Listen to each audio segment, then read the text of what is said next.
Parliament की public accounts committee के इजलास में चीनी की इंपोर्ट से मुतालिक FBR का SRO ज़ेर बहस। PTI रुकन सनाउल्लाह मस्तीखेल ने कहा है कि किन को फ़ायदा पहुँचाने के लिए FBR ने SRO जारी किया। चीनी की ₹1 कीमत बढ़ाने से 44 अरब कमाए जाते हैं। बरसों से चूहे बिल्ली का खेल जारी है, खुदारा हमें माफ़ कर दें। रुकन कमेटी मोइन आमिर ने कहा है कि वज़ीर आज़म पाकिस्तानियों को लूट कर अपनी जेबें भर रहे हैं। शुगर एडवाइजरी बोर्ड सारे फसाद की जड़ है। एडवाइजरी बोर्ड में अवामी नुमाइंदों को शामिल किया जाए। ख्वाजा शराज ने कहा है कि यह भी बताया जाए कि चीनी एक्सपोर्ट करने वाली मिल्स के मालिकान कौन कौन हैं। पब्लिक अकाउंट्स कमेटी ने FBR से मिल्स मालिकान के नाम तलब कर लिए।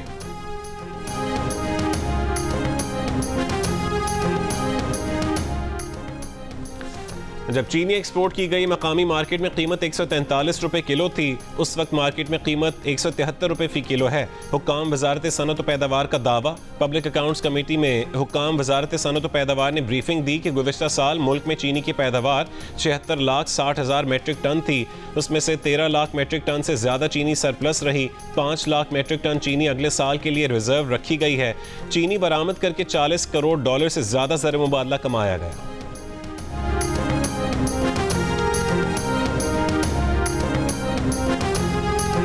हुकूमत के शुगर मिल्स मालिकान और चारों सूबों के अहम स्टेक होल्डर्स के साथ इजलास के बावजूद शुगर डीलर्स को आज भी चीनी 165 रुपये पर नहीं मिल सकी। लाहौर में शुगर डीलर्स एसोसिएशन के रहनुमाओं का कहना है कि बाजार में आज भी चीनी की सप्लाई मुअत्तल रहेगी। 31 जुलाई के बाद मकामी दुकानों पर चीनी का स्टॉक खत्म होने का खदशा है। कराची में होल सेल में चीनी अब भी 174 जबकि रिटेल में 180 से 190 रुपये में मिल रही है। इस्लामाबाद में चंद जगहों पर चीनी 185 रुपये किलो में भी दस्तयाब है। हुकूमत ने रिटेल कीमत 172 रुपये फ़ी किलो मुकर्रर कर रखी है। पेशावर में चीनी की होल सेल कीमत 175 रुपये जबकि रिटेल कीमत 180 रुपये फ़ी किलो है। कोयटा में चीनी रिटेल में 185 से 190 रुपये फ़ी किलो में फ़रोख्त की जा रही है। ज़िला इंतज़ामिया ने चीनी की रिटेल कीमत 177 रुपये फ़ी किलो मुकर्रर कर रखी है।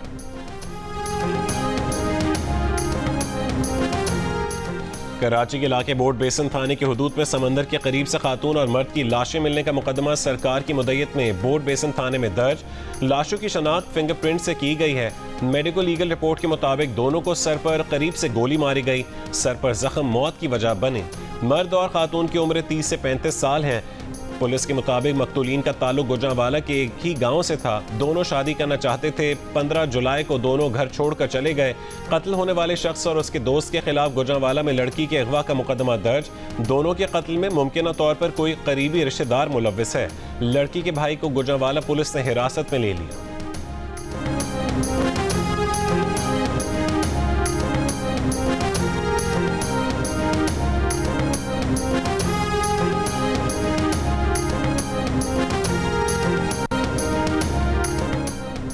नौशहर फिरोज में लड़की से मुबैना ज्यादती और कत्ल के मुकदमे में नामजद मुल्ज़िमान दोनों भाइयों को 3 रोज़ा जिस्मानी रिमांड पर पुलिस के हवाले कर दिया गया। SP रोहेल खोसो ने कहा कि मुबैना ज्यादती के शिकार लड़की का फैसला करने वाले वडेरे के खिलाफ भी कार्रवाई की जाएगी। 3 रुकनी कमेटी वाक़े की मुकम्मल तफ्तीश कर रही है। नौशहर फिरोज में मरने वाली 15 साल लड़की के वालिद की मुद्दत में मुकदमा दर्ज। मुकदमे में कहा गया कि वडेरे ने फैसला करके फरीकैन पर 4 लाख रुपए जुर्माना आयद किया था और बेटी के मुल्जिम से शादी करवाने का फैसला किया था। ताहम मुल्जिम और उसके भाई ने इतवार के रोज लड़की को जहरीली गोलियां खिलाकर कत्ल कर दिया।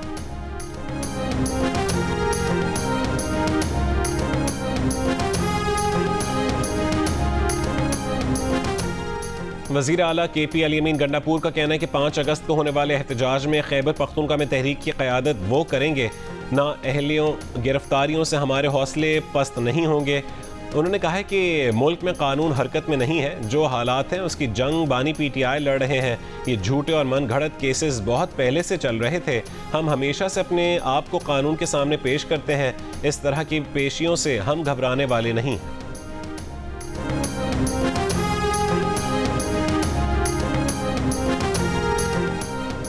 वज़ीर आला सिंध मुराद अली शाह का कराची में टीचिंग लाइसेंस तकरीब से खिताब।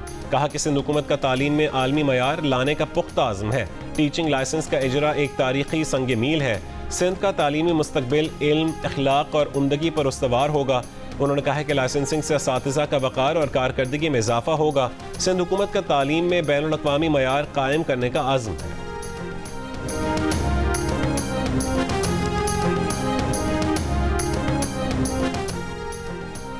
NDMA का कहना है कि रवां साल बारिशों में अब तक 282 अफराद जाँ बहक जबकि 676 जख्मी हो चुके। बारिशों के बायस अब तक 1559 मकानात मुनहदम हुए, 372 मवेशी हलाक हुए।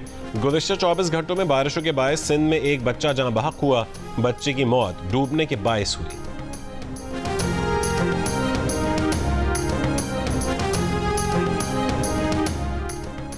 पाकिस्तान का इसराइल को तस्लीम करने का कोई मंसूबा नहीं है। नायब वज़ीर आज़म व वज़ीर ख़ारजा इसाक डार ने वाज़ेह कर दिया। न्यूयॉर्क में प्रेस कॉन्फ्रेंस में कहा है कि सलामती काउंसिल की सदारत के दौरान हर मौके पर फ़लस्तीन के साथ कश्मीर का मसला भी उजागर किया। बताया कि उनका दौरा अमरीका हर लिहाज से कामयाब रहा। अमरीकी वज़ीर ख़ारजा मार्को रूबियो से मुलाकात और पीर को हुई टेलीफोन कॉल को मुफीद करार दिया। कहा कि अमरीकी वज़ीर को बावर करवाया कि मुज़ाकरात के बगैर ख़ित्ते में अमन मुमकिन नहीं है। साथ ही तिजारत और टैरिफ से मुतालिक भी बात की गई। अगले 2-3 दिनों में टैरिफ पर मुआहदे तय पाएंगे।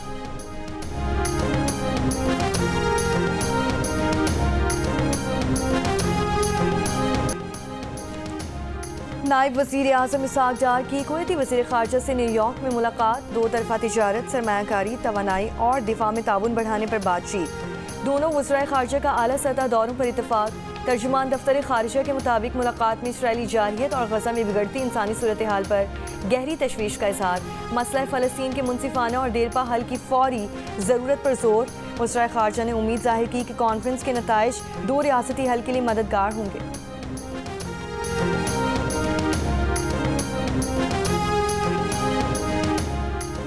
अमरीकी रियासत न्यूयॉर्क में मुसल्लह शख्स ने फायरिंग करके पुलिस अफसर समेत 5 अफराद को मौत की घाट उतार दिया। बाद में खुद को गोली मार ली।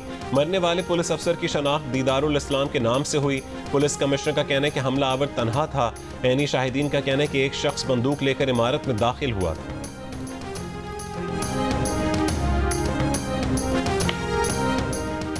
भारतीय पार्लियामेंट में भी ऑपरेशन सिंदूर पर आवाजें उठने लगी। मेंबर पार्लियामेंट प्रीनिधि शिंदे ने खिताब करते हुए ऑपरेशन सिंदूर मीडिया में हुकूमत के तमाशे के सिवा और कुछ नहीं था। कोई नहीं बता रहा कि इस ऑपरेशन में क्या हासिल हुआ, कितने दहशतगर्द पकड़े गए, हमने कितने लड़ाका तैयारे गंवाए, कौन जिम्मेदार है और ये किसकी गलती है। हुकूमत को जवाब देना चाहिए।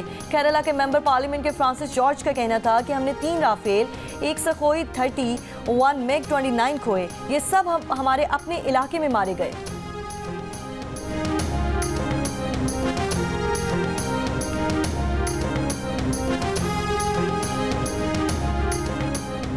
लिया में पसंद की शादी करने वाली खातून समेत 3 खवातीन को अगवा करने के इल्जाम में 7 रिश्तेदार गिरफ्तार। कोट सुल्तान पुलिस ने अगवा की वीडियो सामने आने पर कार्रवाई की।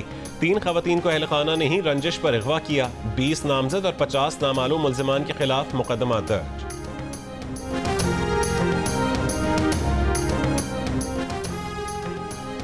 कराची के इलाके गुलजार हिजरी में डकैती मुज़ामत पर फायरिंग से एक और शहरी जाँ बहक हो गया। मकतूल 4 बच्चों का बाप और चाय के होटल पर मुलाजमत करता था। पुलिस के मुताबिक वाक़े में मुलव्वस 2 डाकुओं को पुलिस मुकाबले के बाद जख्मी हालत में गिरफ्तार करके असलहा, मोटरसाइकिल और छीना गया सामान बरामद कर लिया गया। रवां साल डकैती मुज़ामत पर फायरिंग से कत्ल होने वाले शहरियों की तादाद 54 हो गई।